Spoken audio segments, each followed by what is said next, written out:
அனைவருக்கும் வணக்கம். நான் ஆர்ஜே விக்னேஷ். பிளாக் ஷீப் உனக்கெனப்பா இந்த சேனல்களுடைய எம்டி. ரொம்ப பெருமையா சொல்லிக்கலாம், இன்னைக்கு தமிழகத்தினுடைய பிரீமியம் சேனலா பிளாக் ஷீப் அண்ட் உனக்கெனப்பா இருக்கு அப்படின்னா இதனுடைய இந்த டிராவல் ஒரு பெரிய டிராவல். நிறைய கேள்விகள் இருக்கும் உங்களுடைய மனசுக்குள்ள.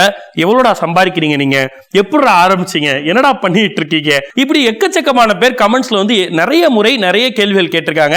எப்படி ஒரு யூடியூப் சேனல் ஆரம்பிக்கிறது, டெக்னிக்கலா ஏதாவது சொல்லிக் கொடுங்க, இப்படின்னு 1008 கேள்விகளை நம்ம ஃபேஸ் பண்ணிருக்கோம். பட் இதுவரையும் இது ஒரு ஸ்ட்ரக்சர்டு கோர்ஸா நம்ம எங்கேயுமே பேசினது இல்ல. சோ முதல் முறையா நம்ம என்ட்ரி ஆப்போட சேர்ந்து ஆர்ஜே விக்னேஷ் ஆகிய நானும் இந்த கோர்ஸை ஒரு ஸ்ட்ரக்சர்டு கோர்ஸா அறிமுகப்படுத்துறோம். சோ நீங்க இதுல ஜாயின் பண்ணி இந்த வீடியோஸை பார்க்கறது மூலமா உங்க மனசுக்குள்ள இருக்கக்கூடிய அத்தனை கேள்விகளுக்குமான பதில் கிடைக்கும் அண்ட் உங்களுடைய சக்சஸ் 100% உறுதியாகும். சோ உடனடியா பிளே ஸ்டோருக்கு போய் என்ட்ரி ஆப்பை டவுன்லோட் பண்ணுங்க அண்ட் அங்க இருக்கக்கூடிய டிஸ்கஷன் ஃபோரம்ல இந்த வீடியோக்களை பார்த்ததுக்கு அப்புறமா உங்களுடைய கருத்துக்களை பதிவு பண்ணுங்க. கேள்விகள் ஏதாவது இருந்தா அதுக்கு பதில் சொல்றதுக்கு நானும் டீமும் தயாரா இருக்கும்.